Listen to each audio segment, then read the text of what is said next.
Welcome to Climate Quickies, bite-sized nuggets of climate goodness from our TEDxLondon experts in under 5 minutes. In this week's Climate Curious, we're kicking off the new year by asking our fave climate experts, what's on your climate vision board this year? And what will climate progress look like in 2025? From indigenous leaders to scientists, activists and doctors, let's head on over to get a dose of their aims, goals and hopes for this year. Stay curious. Hello, I'm Anand Gopal, Executive Director at Energy Innovation, an energy and climate policy research firm based in the US. So this may surprise some of you, but I'm hopeful about climate action in 2025. Let me tell you why. At $2 trillion, clean energy investment was double the investment in fossil fuels in 2024. Clean energy is now just energy. And that's because solar, wind, and electric vehicles are becoming cheaper and better than fossil fuel technologies in many different ways. The world added 666 gigawatts of renewable energy last year, with China alone accounting for 2/3 of those additions. 1 in 5 cars sold last year were electric, reaching a total of 17 million units, with China accounting for 3/4 of those. So, if you get my drift, clean energy and transportation are now big business, and the greatest deployment of these technologies is happening where we need it the most, in the world's largest emitter, China. Another large emitting region, the EU, is poised this year to adopt a 90% emissions reduction target for 2040 relative to 1990 levels, and they plan to boost domestic industry and manufacturing in the process. And India has reiterated its commitment to install 500 gigawatts of renewable energy by 2030. So, I'll be looking to see if these dramatic growth rates in renewables and electric vehicles continue in 2025. And if they do, the US may realize that it too needs to get on board or risk losing out on the industries of the future. So take heart, my friends. 2024 ended on a tough note for all of us who care about climate, but there's still a lot to look forward to in 2025.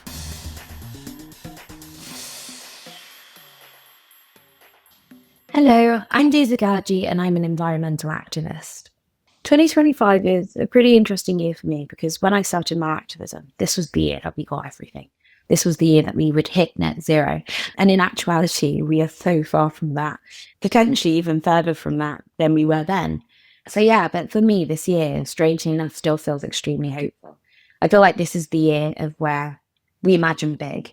We take everyone on a journey of what could imagining a better system look like and let them know that through doing the work, we can actually create things beyond our imaginations. Climate progress, to me, I see democracy and climate as one of these things that are like interlinked, because it's like, it's that system that's allowed for all of these things to happen.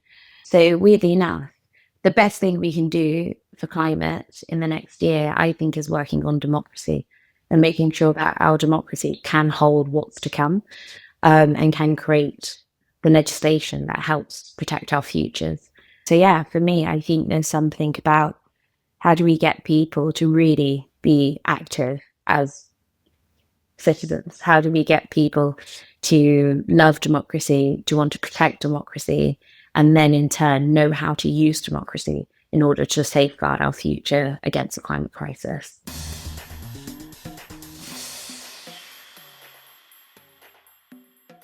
Hello, I'm Galina Angarova from the Abzak clan of the Hurst Nation of Buryat peoples in Siberia, and I serve as the Executive Director of the Search Coalition. Indigenous peoples are among the most vulnerable to climate change, as rising seas, droughts, and extreme weather severely threaten our lands, livelihoods, and cultural heritage. In 2025, protecting Indigenous peoples' rights must be at the core of all climate policies and solutions. We must also advocate for greater direct access to climate finance. Shockingly, less than 1% of climate finance currently reaches Indigenous peoples, even though we steward 25% of the world's terrestrial surface. For me, climate progress in 2025 means respecting the critical role of Indigenous peoples in climate action, ensuring we have decision-making power over climate strategies, and committing to a just transition that prioritizes real climate solutions, phases out fossil fuels, and protects our territories from the new wave of extractivism tied to transition minerals.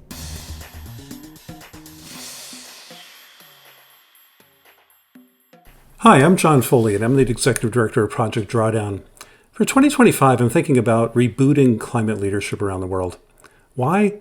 Well, I just don't think we can afford to leave the fate of the world to the UN and elected politicians anymore. It's just not working, as special interests are running the table. It's like that old definition of insanity, doing something wrong again and again, expecting a different result.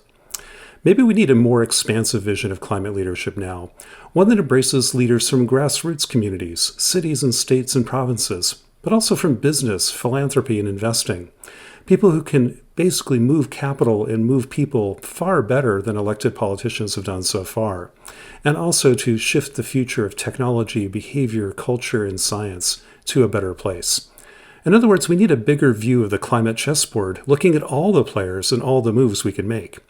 And if we rethink our approach to climate leadership in 2025, I think it could be the year we start to accelerate meaningful action again, catch up for some of the lost time we have, and start building the future we want and the world future generations deserve.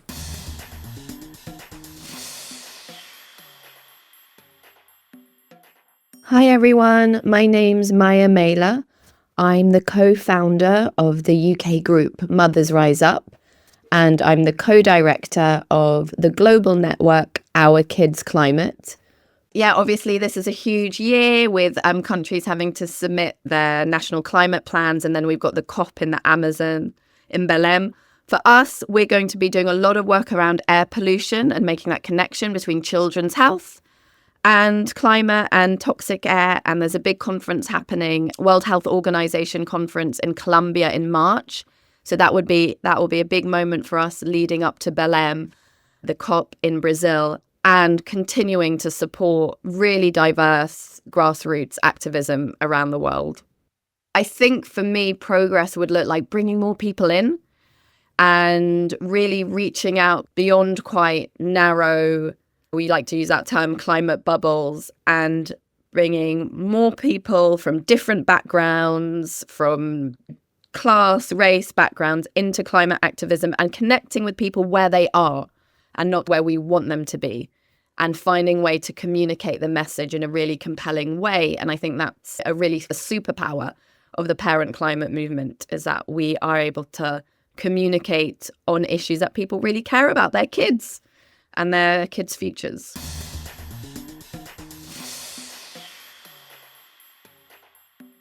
My name is Neil Vora. I'm a doctor who also serves as an advisor on health for Conservation International. It's only January of 2025, and things are already feeling pretty scary. I spent some of my most formative years in Southern California, and it's awful to see images of fires ravaging places that I hold so dearly. It's a reminder that no one is immune from the climate crisis. That's why this year, I'm going to keep working to protect nature for people. Every time we invest in nature, we are investing in our own well-being. For me, progress in 2025 looks like a collective re-enchantment across society with nature. And here's the good news. We all have power as individuals to make a difference. Action is the best antidote to despair. So find whatever it is that you can do for nature and do it.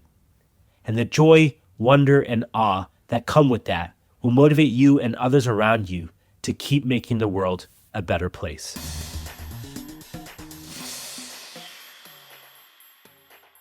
Greetings, friends and colleagues.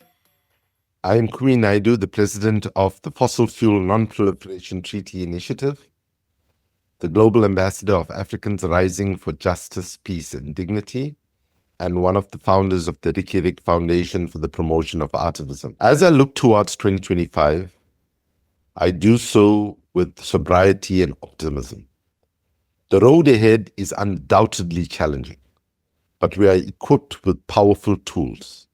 Our collective knowledge, our diverse perspectives, and our unwavering commitment to creating a more just and sustainable world. We can make love our revolution. In 2024, we face unprecedented heat waves, wildfires, and storms. Yet, amidst the alarm, there are glimmers of hope. We now have a bloc of 16 countries seeking to negotiate a fossil fuel non-proliferation treaty in 2025, in the moment of history that we find ourselves in. Pessimism is a luxury we simply cannot afford.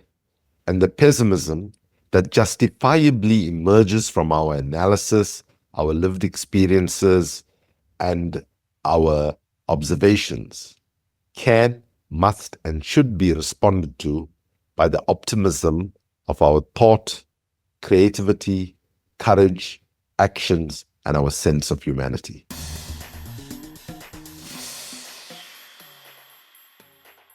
Hi, I'm Kalpana. I'm a technologist, a guerrilla gardener, and activist campaigning for the right to grow. On my 2025 Climate Action Board is the launch of Glitch in the spring, which is a cyber gardening tool that offers a hands-on way of making gardening accessible to help future-proof cities and scale urban growing.